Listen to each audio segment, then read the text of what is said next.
Conservative new media viewers, J-Lin fans around the world, and LA Lakers fans around the world. What is up? It's me, PFV, Paul F. Villarreal, the NBA expert, and we're here to talk about, in long video format, the Lakers' 119-99 loss tonight to the Phoenix Suns in game number 2 of the 2014-2015 regular season. With the loss, the Lakers dropped to 0-2 on the young season. They played last night in Staples Center, where they lost to the Houston Rockets. Now, let's just start from the top. Let me first say this video got delayed in making by about 90 minutes because I got a phone call right before I started to make it. I told people on Twitter I was going to start doing it, so I'm just explaining why it got delayed a little bit.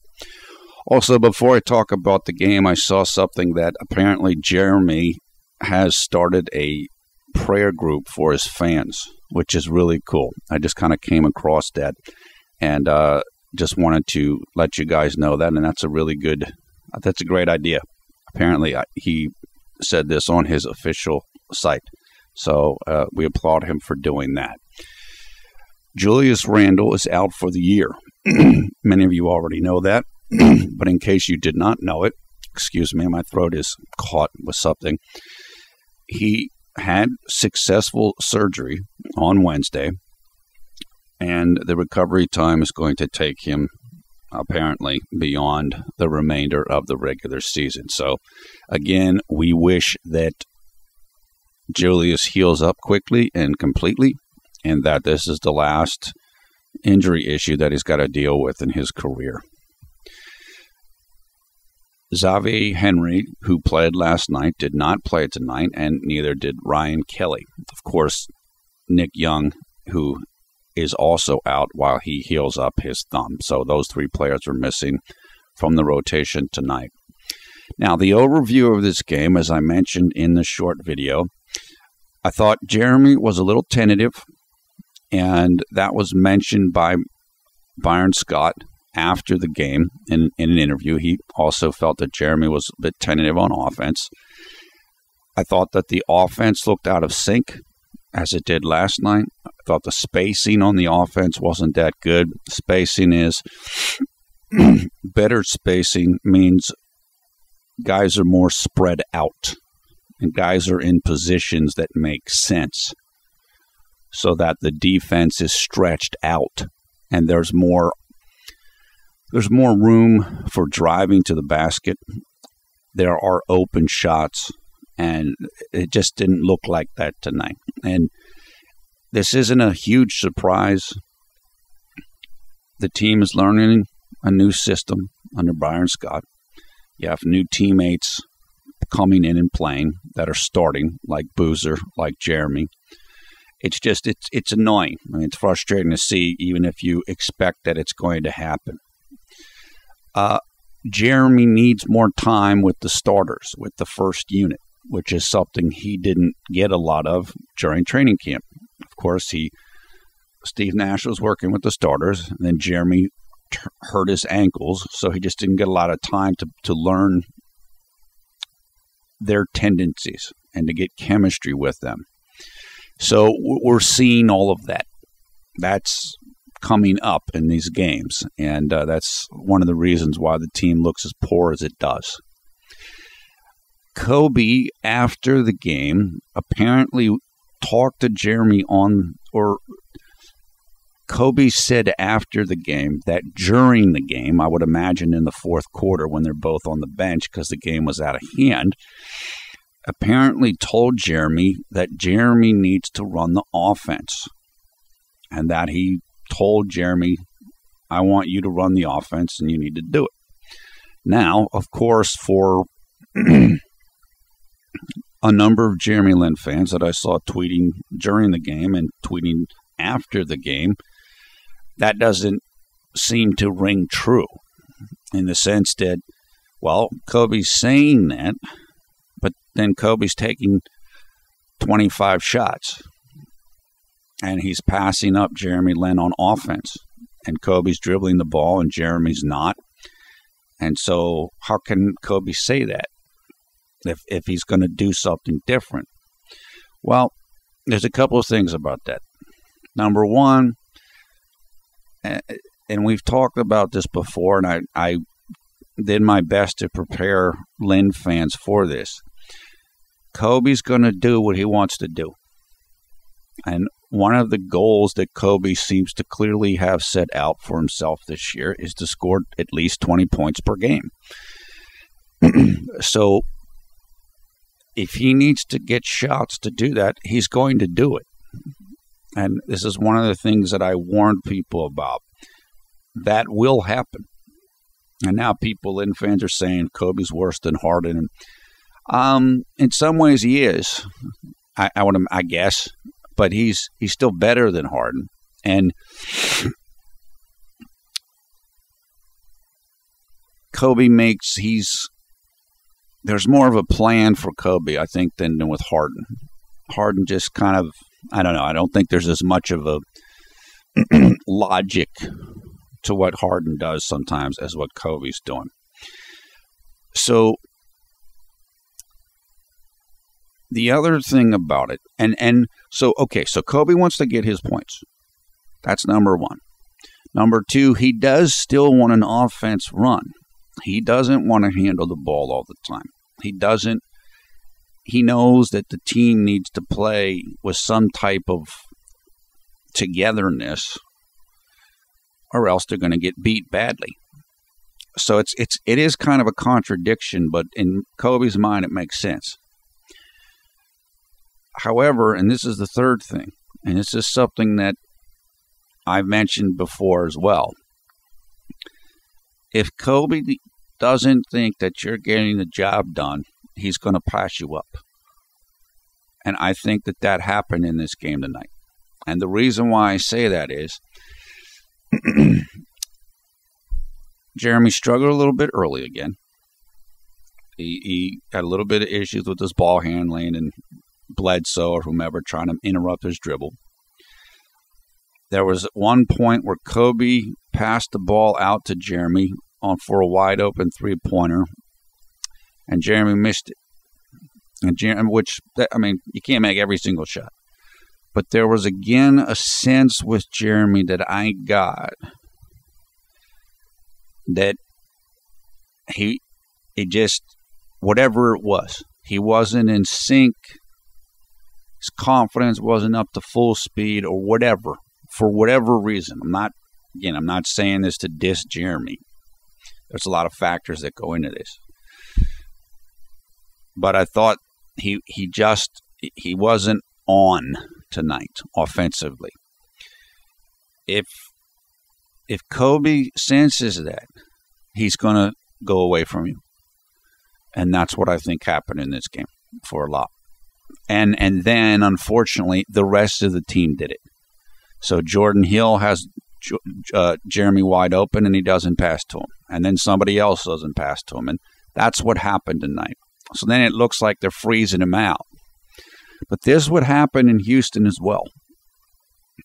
And it wasn't always deliberate. Sometimes it was deliberate, in my opinion. But sometimes it was the guys made a decision, fairly or not, that Jeremy's off or Jeremy's not confident or whatever it is. And I'm not saying this is fair, but it's a decision that's being made after something was tried. Kobe tried something.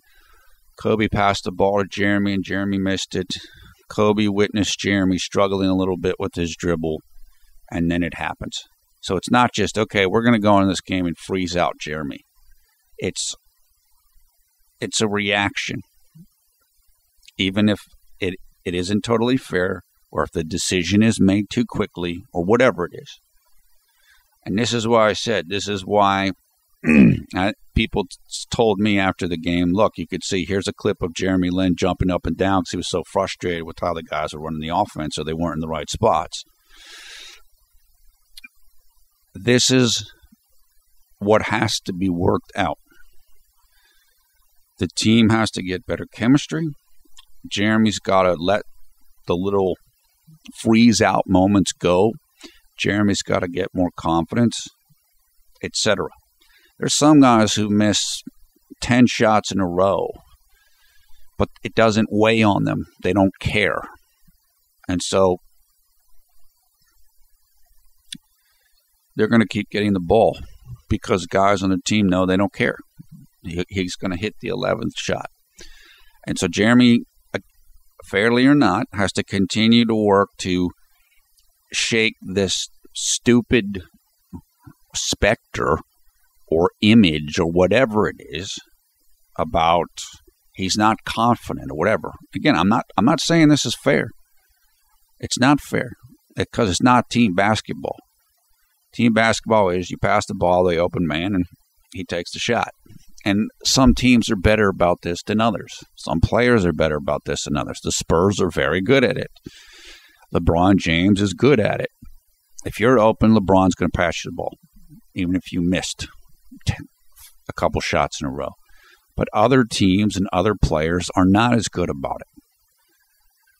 And they might decide too quickly to go away from you.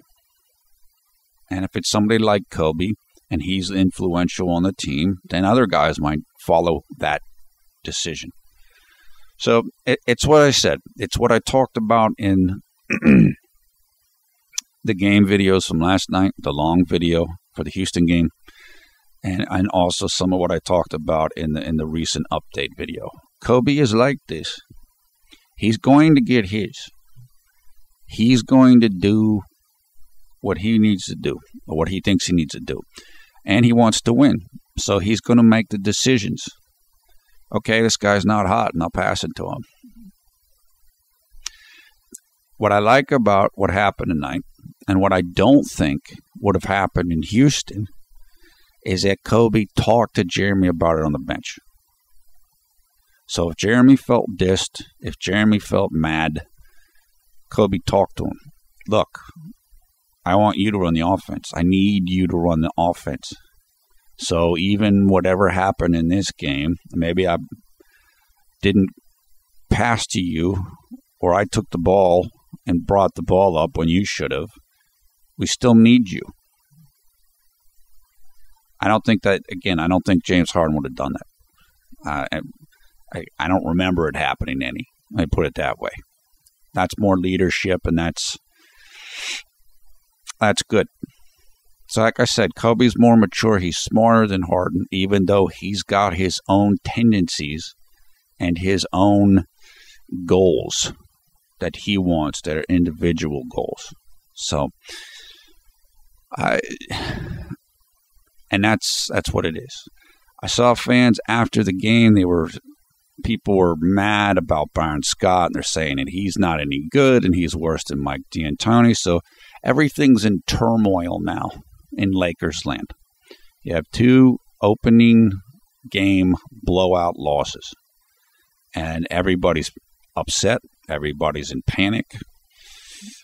Jeremy Lin sucks. The roster sucks. Everybody sucks except Kobe, etc. And this is what it is.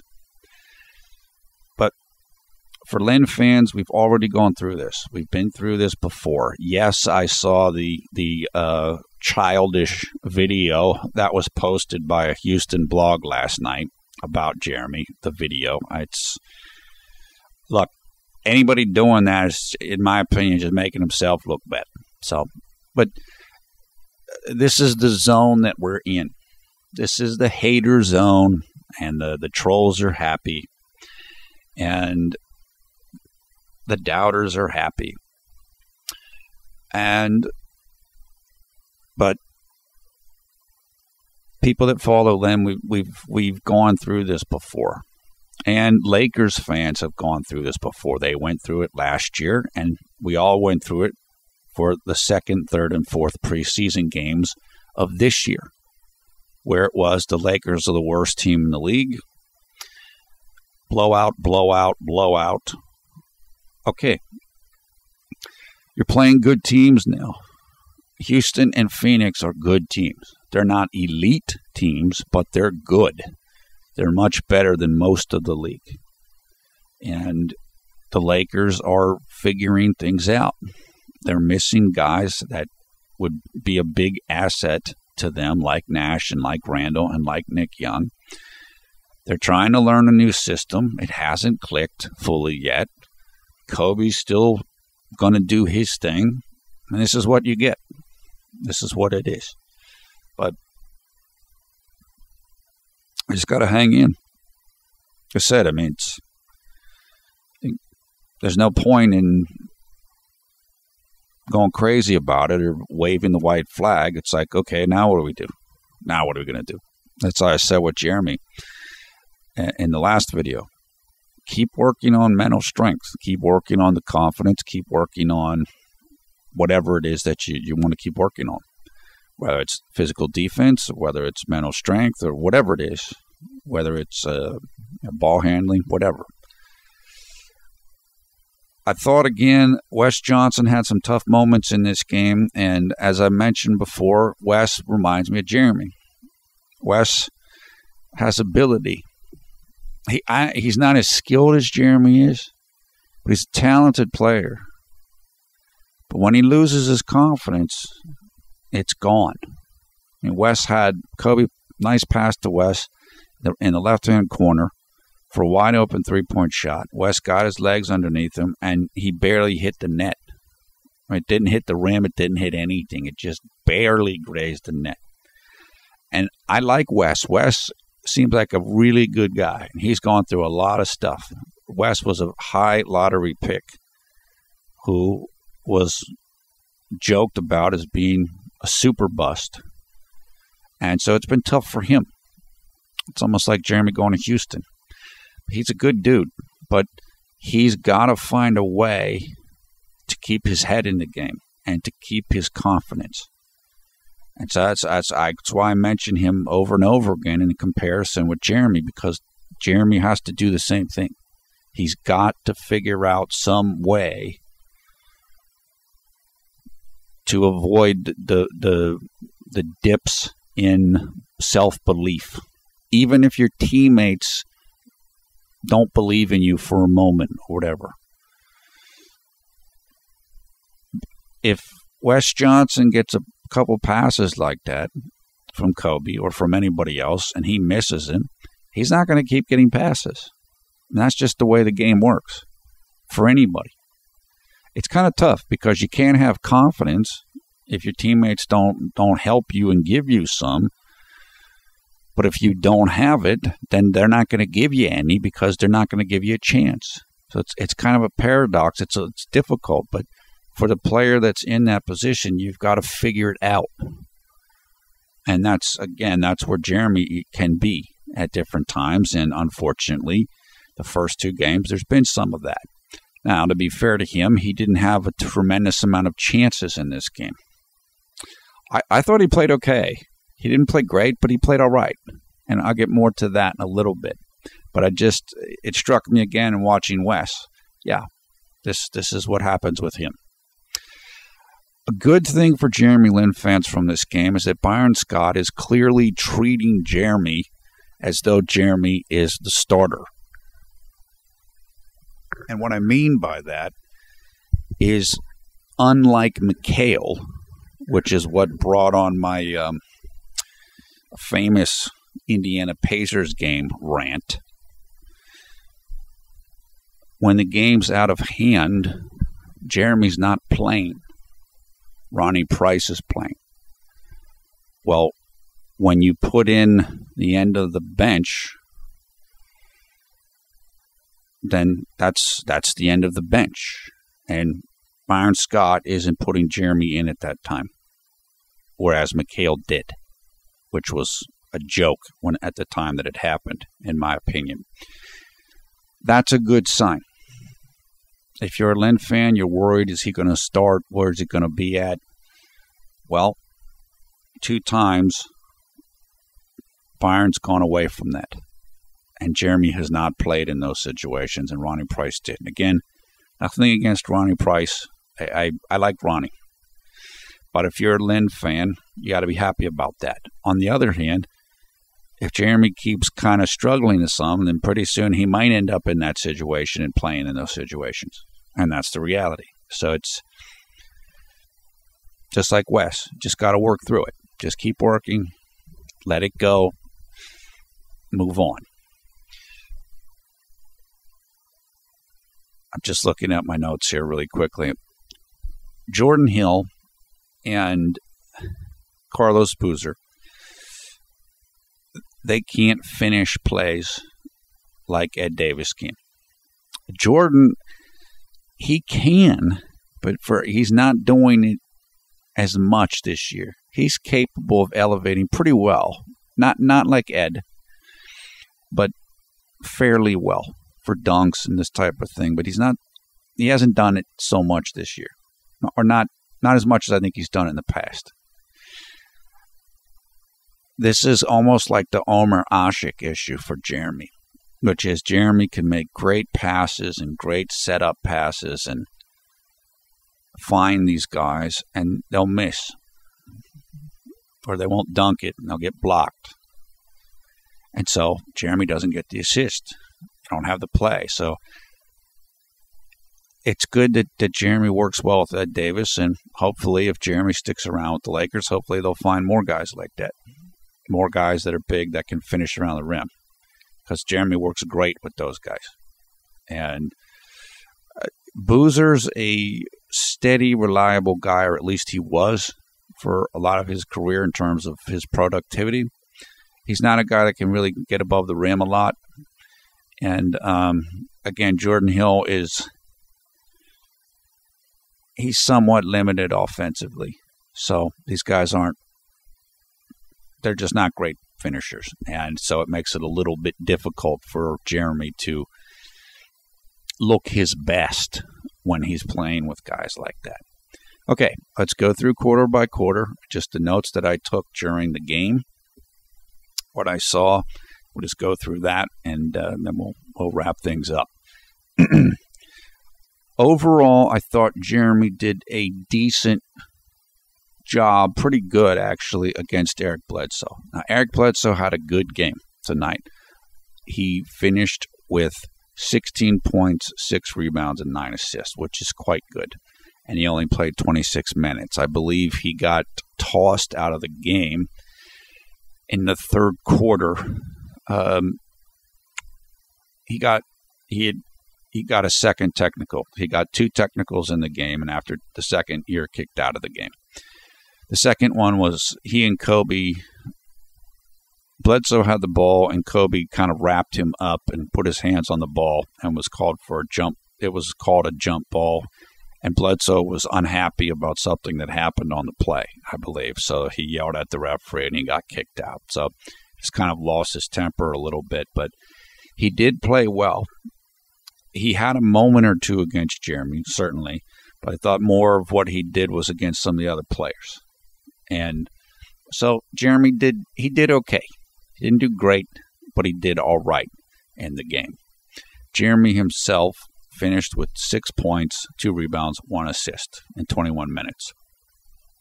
He had 2 turnovers, and his plus-minus was a minus 28, which is very bad, but it wasn't the worst on the team. He shot 2 of 5 from the field, including 0 of 2 from three-point range, although one of those three-point attempts was at the buzzer of either halftime or the end of one of the quarters. It was just kind of a heave. The other three-point miss was the one that I said where Kobe passed him the ball, and he missed a shot from about 40 degrees left the top of the arc. Look, guys have tough shooting nights, so it doesn't have to even be a confidence thing. It's just sometimes your shot's on and sometimes it isn't. I haven't liked Jeremy's form on some of his shots so far this year, but we're still early in the year. And he probably is a little nervous. He's learning new teammates and new things.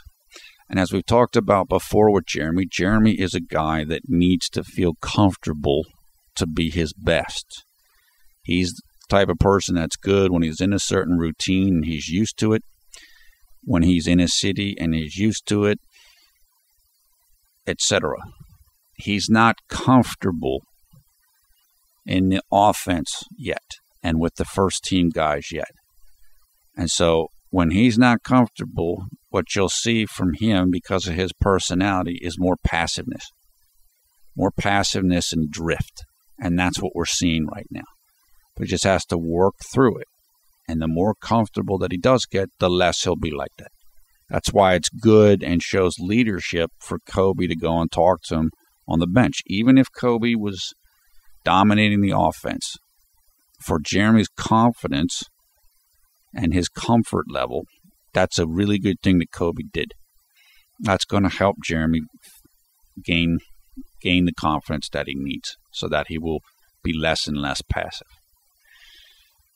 So, again, I thought Jeremy did a decent job against Eric Bledsoe. Eric Bledsoe did play well, though. But at the start of the game, I thought Jeremy was taking his time on passes.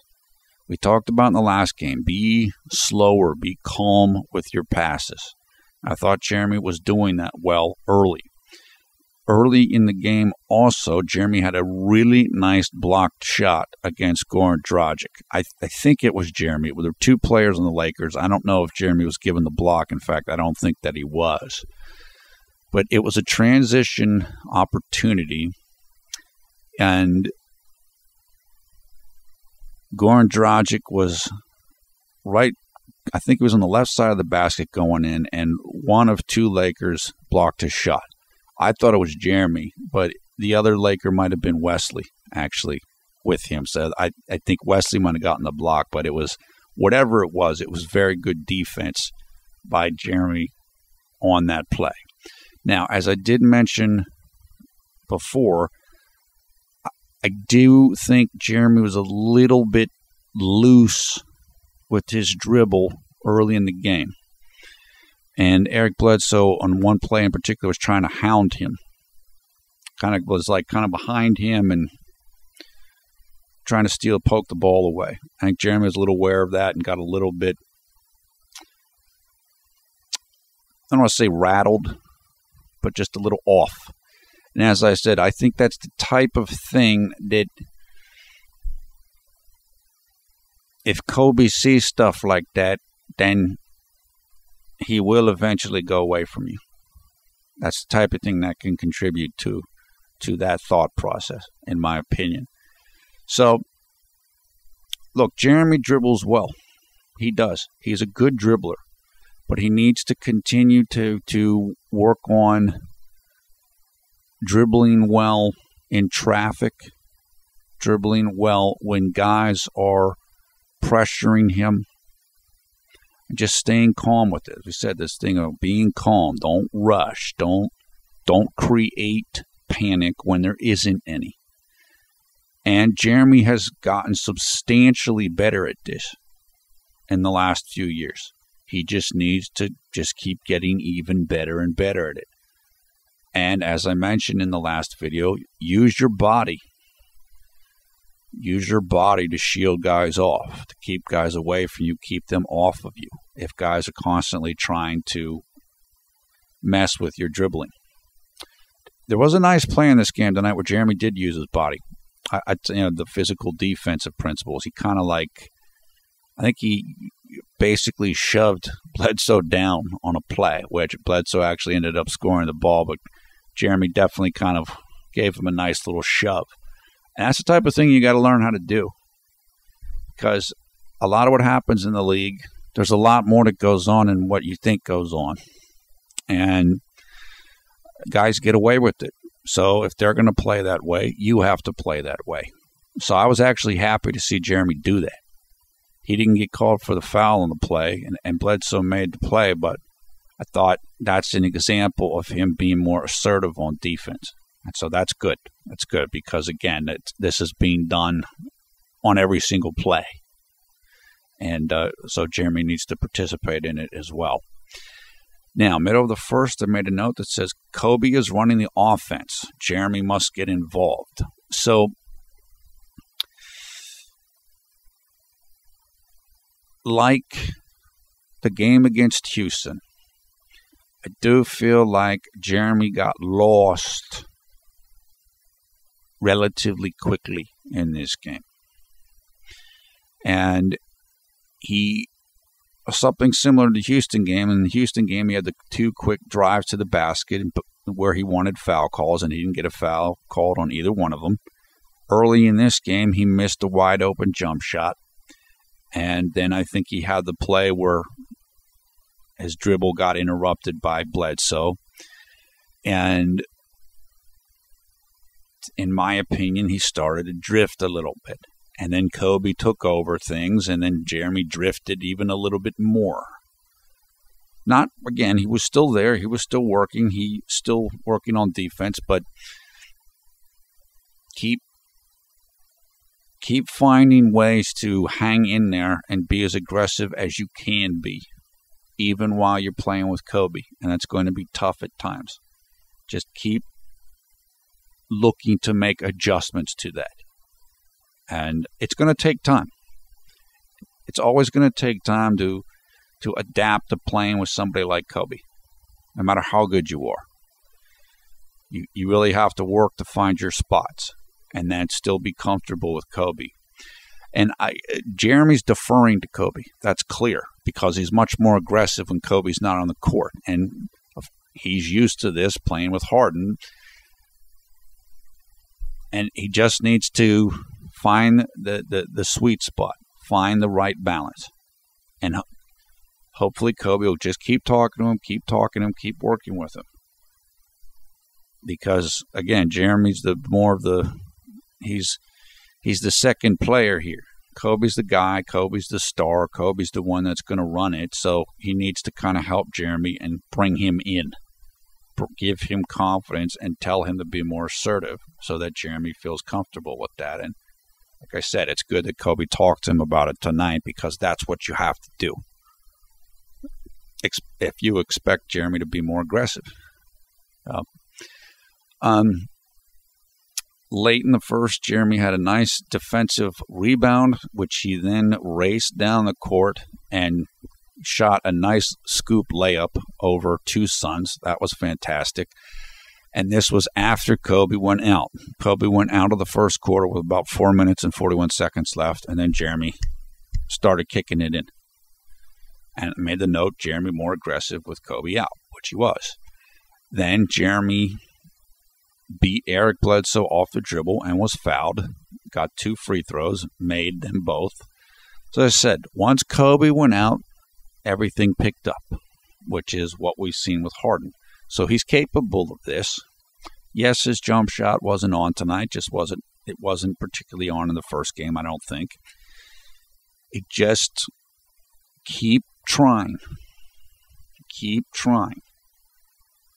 Even though you know Kobe wants to shoot a certain number of shots, even though your teammates might freeze you out at times, even if you're missing shots, keep asserting. Jeremy is, without question, particularly definitely with Nick Young out, he's the second best offensive player on this team right now. You could say Boozer, but Boozer's up and down. Jeremy's capable of giving good, consistent scoring. Just needs to stay with it, keep shooting. You can't go. You have to go with whatever the coach is telling him. I don't know what the coach is Byron Scott is telling him in terms of field goal attempts, what numbers he's looking for, or if he wants Jeremy to shoot fewer times than Carlos Boozer. I don't know. Just stay with it. So as bad as the team looks, as bad as Jeremy might look to the uninformed right now, it's still there. Same way that Linsanity ability was still there all the time in Houston. We saw it again. As soon as Kobe goes out, score, score, score. He just needs to find the balance in playing with Kobe. And he needs to keep calming down. I think he's still thinking a lot. That's why I think his shot mechanics are a little bit off. The passes are a little rushed. He's too amped up. Just keep working through it. And he is. Just keep going. Shake it off. Keep moving. And thankfully, again, Kobe talking to you, it'll get there. This isn't a huge setback. Yeah, great. Of course, we'd love it if Jeremy came out as Lin fans and put up 20 points the first game, 25 points tonight, and they won both games. But it hasn't worked that way. Haters are pouncing. Doubters are loving this. Houston blogs are putting up videos. Okay, so what? Life moves on. Now we've got the next game. So for Jeremy, it's just keep plugging away. Keep tapping at the iceberg with the ice pick, and eventually it's going to crack. It's still there. The ability's still there. He just needs to keep going, keep going, keep going. Ditto with working with the first unit. Yes, it's annoying to see Jordan Hill not give Jeremy the ball when he's wide open. Kobe not passing you. I mean, that can happen. Sometimes that's just what Kobe's going to do.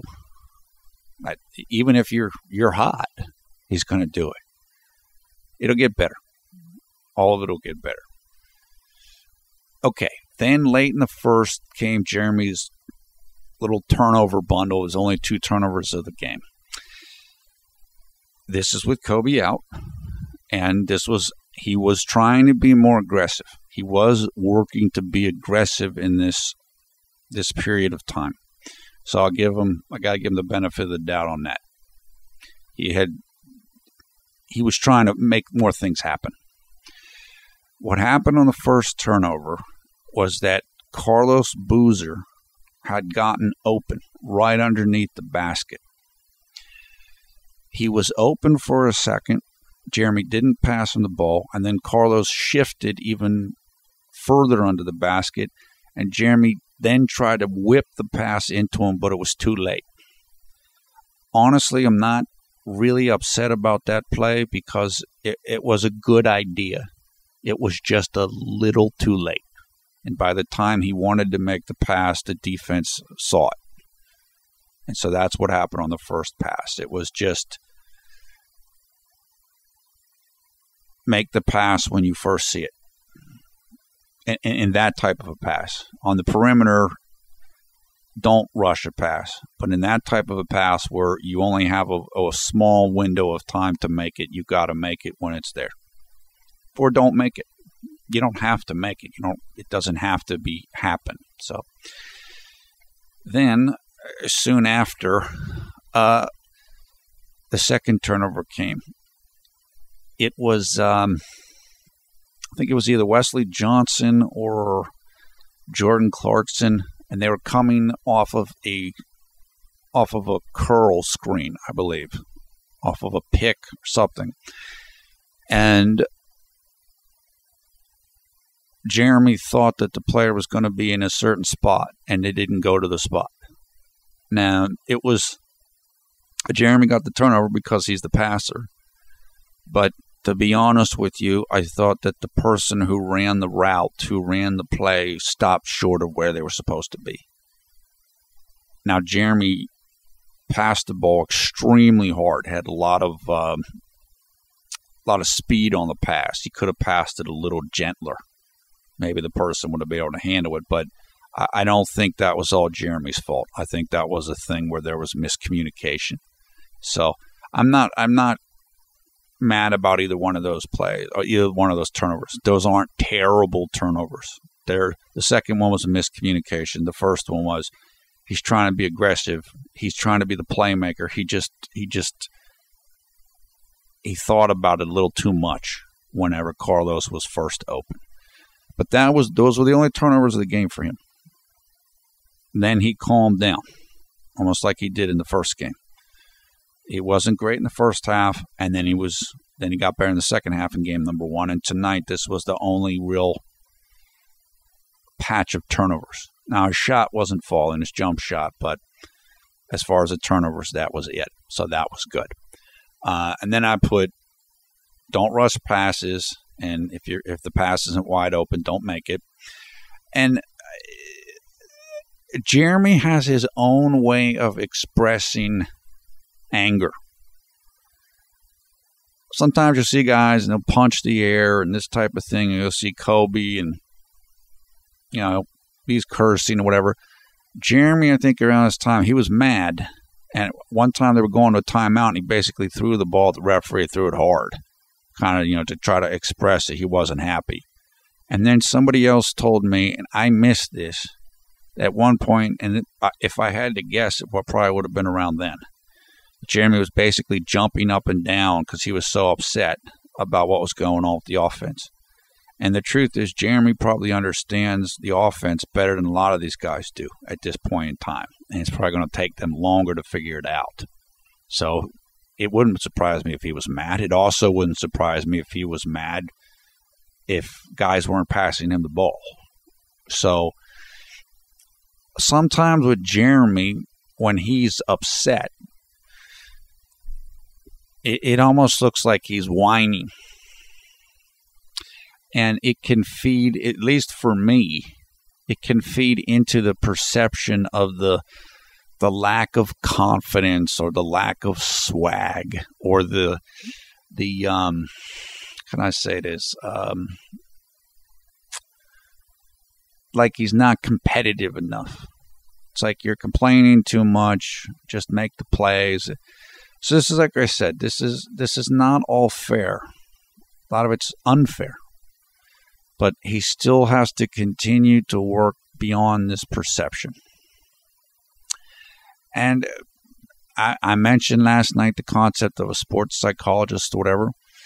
Look, I don't care what Jeremy does. And I know KP Chan said to me on Twitter, well, he's doing stuff with religion or with God, and that's enough. Look, like I said, I don't care what he does. As long as it's legal or whatever. I just want him to be able to thrive in the situations. And he is put into tough situations, and he is judged harshly, or much more harshly and more critically than a lot of players are. And that's not right. But to me, I only care about the result. I want him to be able to thrive whatever the situation is, no matter how unfair it is, no matter how many times Kobe shoots in a game, no matter how many times Jeremy's frozen out. I want his mind to be in a position where he's ready to play at a calm state when he gets a chance. And he's ready to hit a shot when he gets a chance, no matter who did anything or who said anything before that during the game. I want him to be able to make passes and stay in a non-anxious state of mind, no matter what else happened during the game. That's what I want. So, like I said, it doesn't matter if it's he blows 10 balloons up before the game, and that works, then do that. If it's see a sports psychologist, then do that. If it's eat beef jerky 3 times after a win, do that. I don't care what it is. I just want it to happen. And again, it can't be unrealistic here. It takes time to do these things. The bottom line is this. Jeremy is an intelligent, sensitive person. He reacts to things. He's very tuned into things. His mind's very active, which is good, but sometimes it can be bad because you can think too much. And so Jeremy's worked at this. This is the reason why I believe he doesn't pay attention to social media during the season anymore. He's not trying to shut haters up anymore. He's tuned it all out, which is good. I think that's helped him quite a bit. He has worked on praying and prayer stuff to work on his pregame jitters. That's helped. Now we just need to go to the next level. Okay, you've done step 1, step 2. Now it's time for step 3. And I'm confident that step 3 is going to happen. It just takes time. He's playing on a new team. He's playing with a demanding, aggressive teammate in Kobe.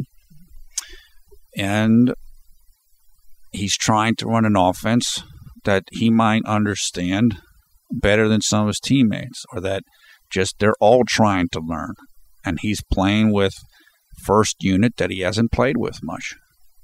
And he's playing on a team that doesn't have an overwhelming amount of talent. And so here we are. That's how I said. He's seen everything now.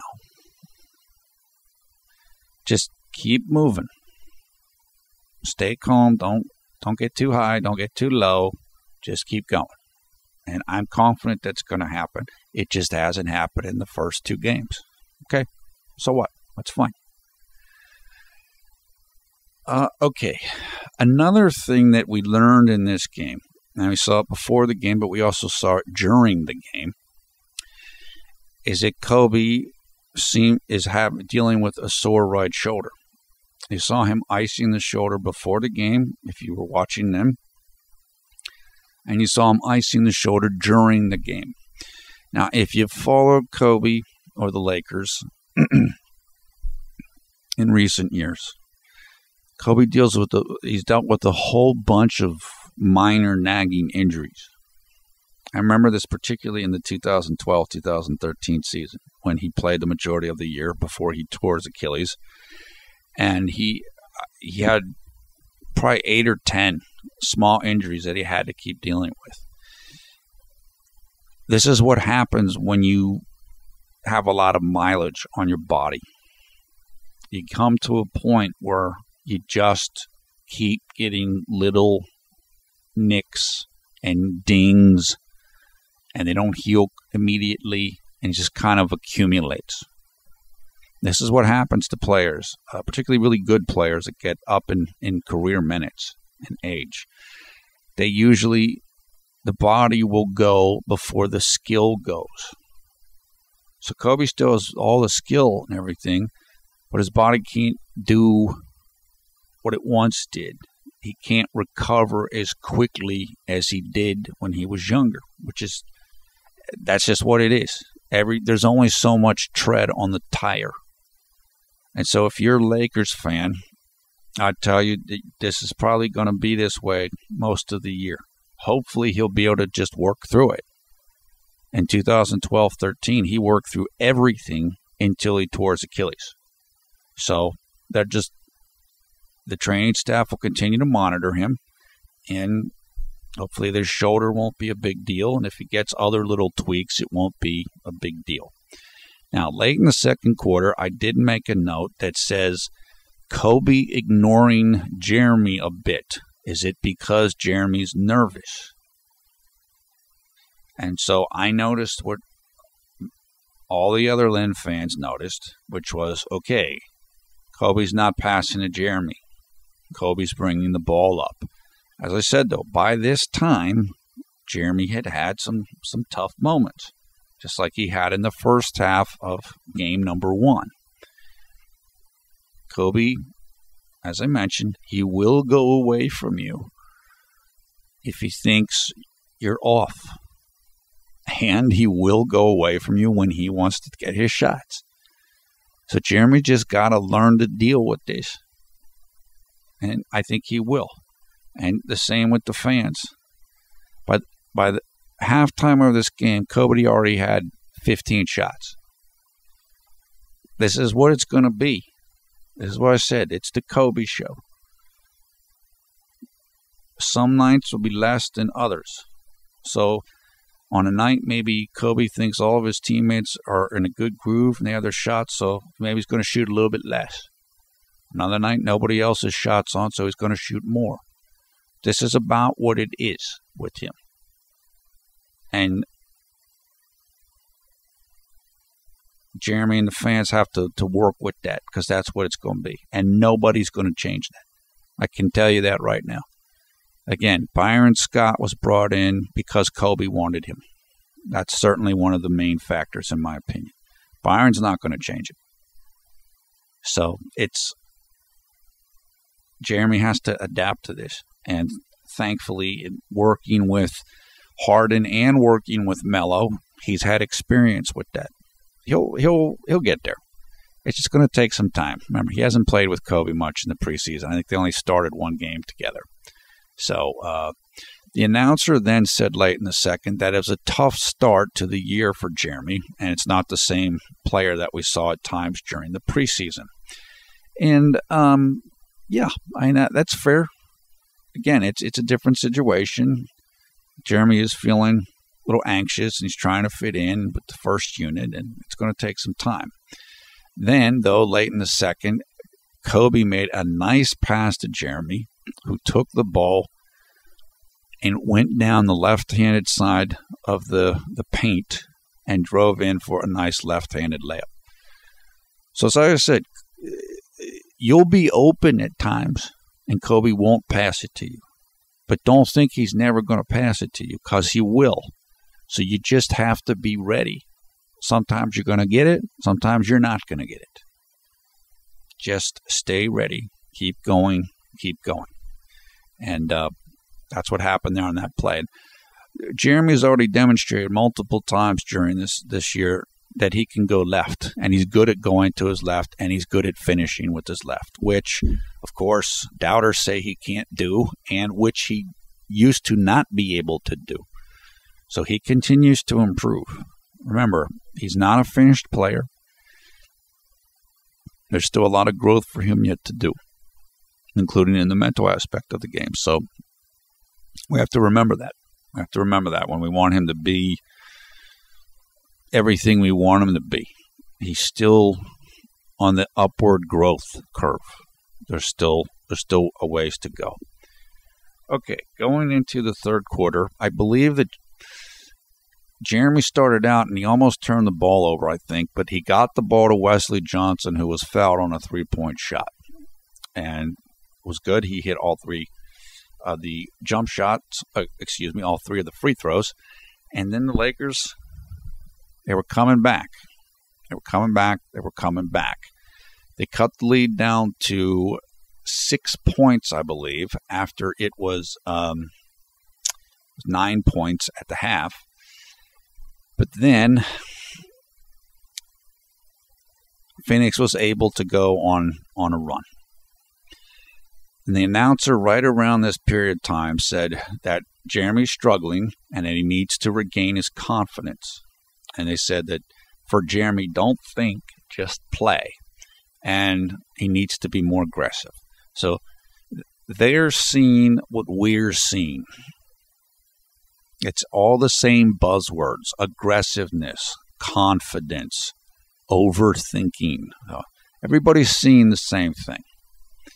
Which is why I said, if everybody's saying the same thing, then there's probably some truth to it, even if it's a little overblown, even if they're making too much out of it or they're not giving the same treatment to other people. But Jeremy can only control himself, so just continue to work on it. Then early in the third, Jeremy missed the 1 3-pointer where Kobe passed him the ball. Again, he was about 45 degrees left of the top of the arc, and he just missed it. So his jump shot wasn't falling in the game. He had an open mid-range shot that he missed earlier, and he missed his 3-pointer. It's just, that's the way it is. Some nights you have it, and some nights you don't. Continue to work on it and work through it. Then, middle of the third, Jordan Hill didn't pass to Jeremy when Jeremy was wide open. And then I put in the note, teammates, no confidence in Lin. And so, as I said, this is where it's annoying. And it's frustrating. And Lin fans are like, why aren't they passing it to him? But this does happen. It can happen. And for Jeremy, you have to work through it. You have to keep your confidence, demand the ball in terms of, hey, why didn't you pass me the ball? This type of a thing. When you're in timeouts and whatever. And to be fair to Jeremy, soon before that play happened, he was very upset during a timeout. In fact, that might have been the timeout that somebody sent me a video where Jeremy was basically jumping up and down because he was upset about the way the offense was going, and maybe he wasn't getting the ball, or something wasn't working the way that he wanted to. So good.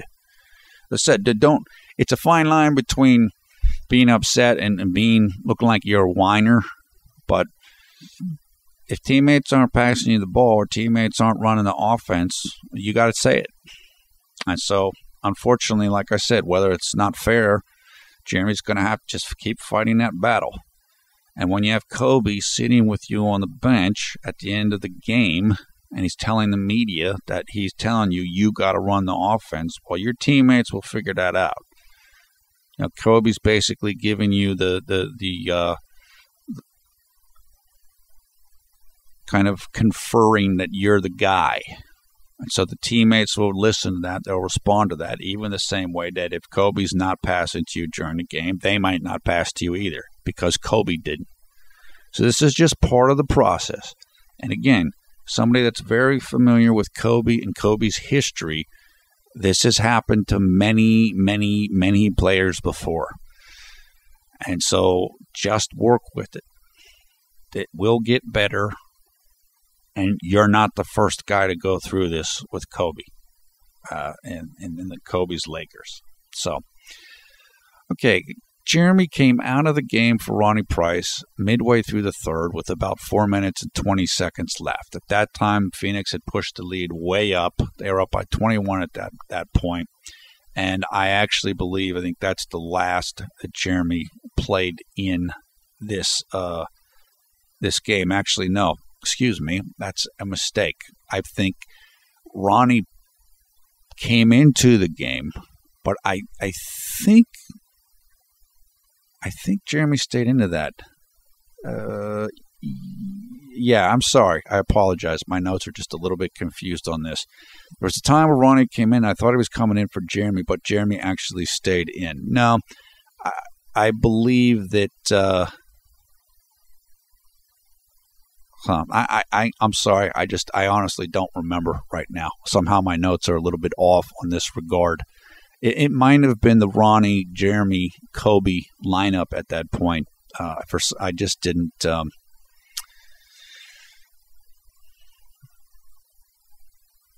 I just didn't mark it quite clearly enough because I have other notes here about Jeremy, but I don't know if he was on the bench at that period of time or not. No, Jeremy did come out at that point in time. Sorry, he did. He came out with 4:20 left, and Phoenix was up 21. Ronnie was in then for him. Then I just put notes. Jeremy not aggressive enough. Pick it up. Again, what the announcers were saying. And Jeremy defers too much when Kobe is on the floor. Yes. So again, the chicken or the egg, which came first? Does he defer too much because he's not confident, or is he not confident because he's deferring too much? He just has to keep working and keep learning. Keep talking with Kobe. Great thing about Kobe, will talk to you. He'll tell you what he thinks. He'll tell you, he won't hold back. So this isn't Harden and whatever. This is a new situation. Then by the end of the third quarter, Phoenix was up by 25 points, and that was it. That was all for the starters. And Jeremy did not play anymore. Apparently, this is, I believe, the time when Kobe was talking to him. I also made a note that says because Jeremy is a 5-on-5 player, meaning he's a player he's a team and system type of player rather than a one-on-one player as much. At least that's how he plays best.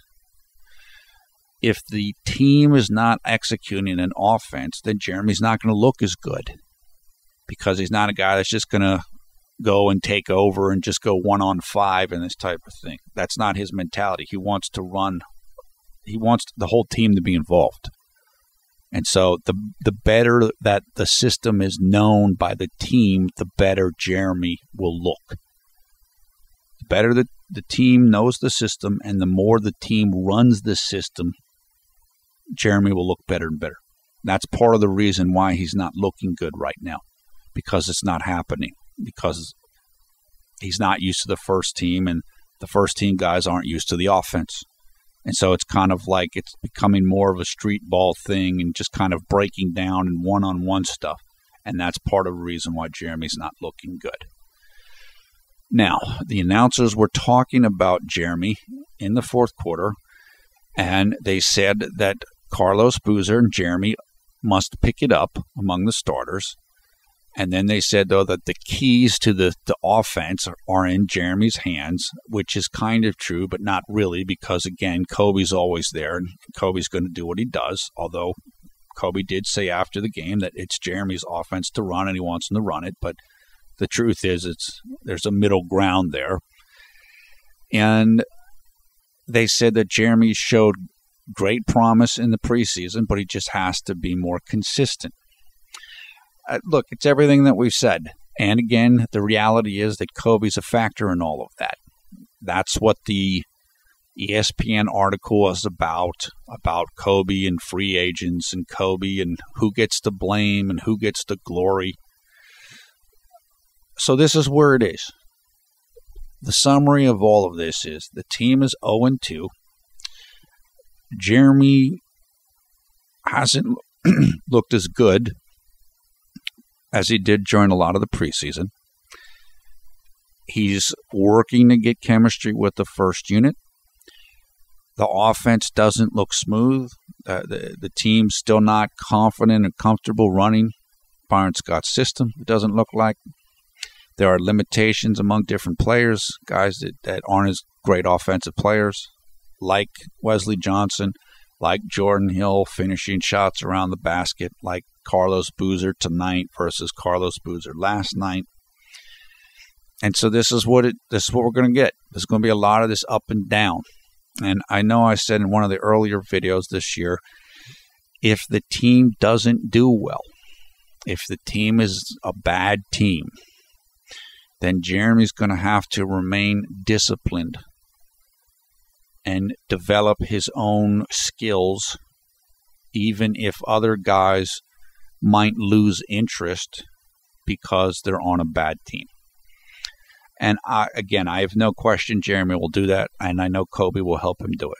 And he's got to make peace with the dual aspects of Kobe. Kobe telling you to be confident and run the offense, and then Kobe taking over the offense and breaking off the offense when he wants to. That's how I said, this is what this is. This is what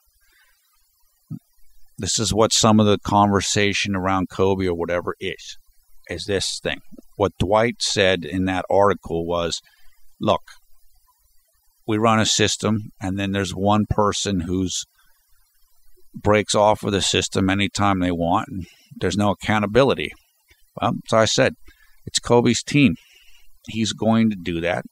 They allow him to do it, and that's the way it's going to be, no matter what.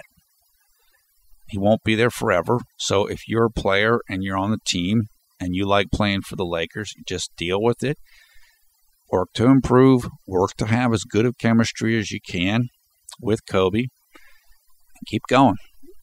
So that's what it is. I would have loved it if the team was doing better. I would have loved it if Jeremy's doing better. Am I down? Nope. Am I giving up? Nope.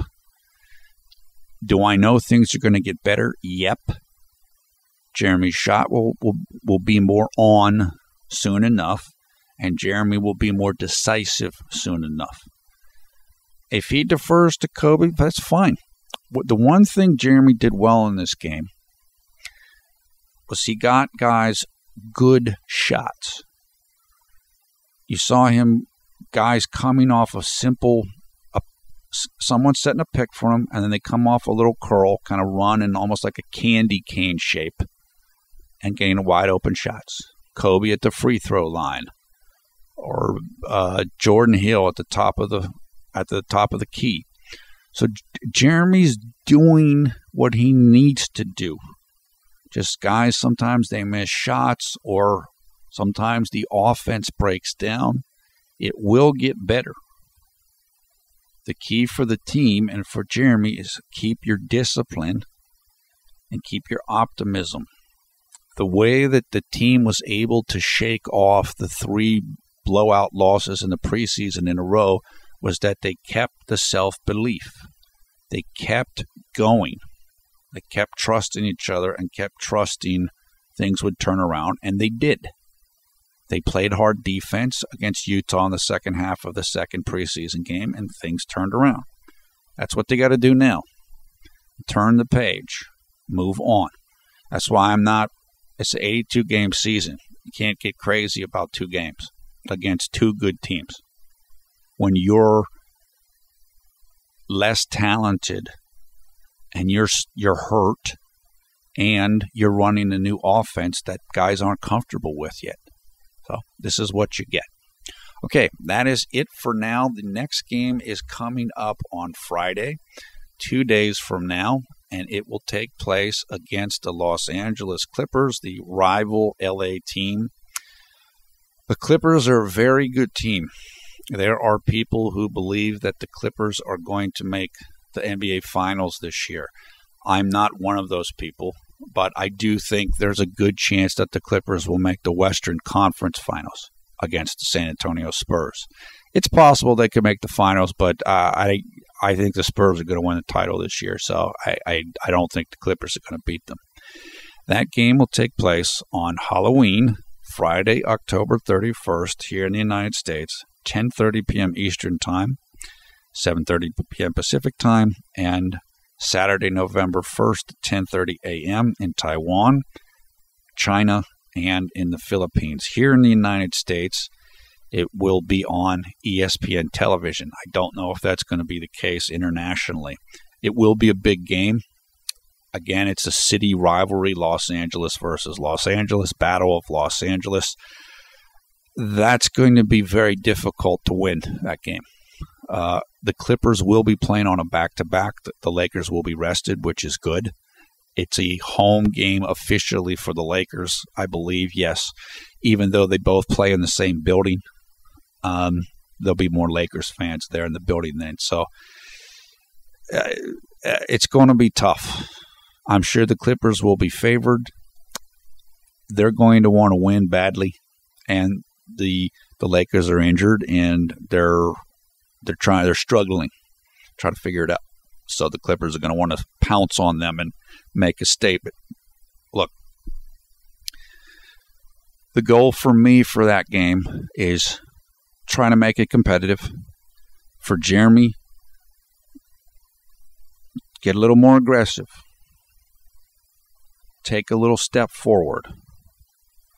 You're not going to get from 0 to 100 in one move. Listen to what Kobe's telling you. Come out with confidence. Look for your shots. Look for easy baskets early. And let's try to take a step forward here. Keep the goals simple and doable. So that is it. Okay, your comments below. Thumbs up, thumbs down. Do you agree with what I'm saying? Do you disagree? Am I missing some things? Let me know. All of the information in the video description below the video player, including highlights of the game, how you can come and join us on the Conservative New Media Facebook group, and how you can follow us on our 2 different Twitter accounts. Once again, I am Paul F. Villarreal, PFE, the NBA expert. Thanks a lot for watching Conservative New Media. We strive to be the #1 Jeremy Lin YouTube fan channel. Again, keep your head up, chest high. Let's not get all panicky and off the bandwagon too quickly here. This isn't unexpected. The Lakers were not picked to do incredibly well. Jeremy is playing with the dominant player who can take over the offense at times. And to be honest, Jeremy he's struggling a little bit earlier this year. He's struggling with the shot a little bit, and he's not getting the foul calls that he wants on offense. Still, there's plenty of positives for him. He just needs to, again, be calm. Listen to what Kobe told you tonight. And come out and be aggressive. And as the announcer said, don't think too much. Like LeBron reading the book before the game to distract his mind. Slow your mind down. find a way. Pray, whatever works. Read the Bible before the game. I think Jeremy does. Slow your mind down, and it'll get there. I am confident we're going to see the real Jeremy Lin soon enough. I don't know when, but soon. And then he can just start building upon that and go from there. So hang in there, Lin fans. I know everybody's mad at Kobe, and oh, woe is me. Jeremy's struggling again. Oh, hang in there. We'll get beyond that. Okay, that's it. If you celebrate Halloween, have a great Halloween. Although I will talk to you on Halloween after the game, and on Twitter if you're there. But if you're going to, I don't know, office parties or Halloween parties, have fun with those. Those are always a lot of fun. And that is it for now. It is 3:50 a.m. here on the East Coast of the United States on Thursday, October 30th. So it is 12:50 on the West Coast of the United States. It is 3:50 p.m. in Taipei, Taiwan, Shanghai, China, and Manila, the Philippines. Looking forward to the next game. Let's just keep going. Let's get to the good stuff. We haven't seen that yet, but I'm sure it will be appearing shortly. So have a great night, a great day, wherever you are around the world when you watch this video. Take care. Talk to you again soon.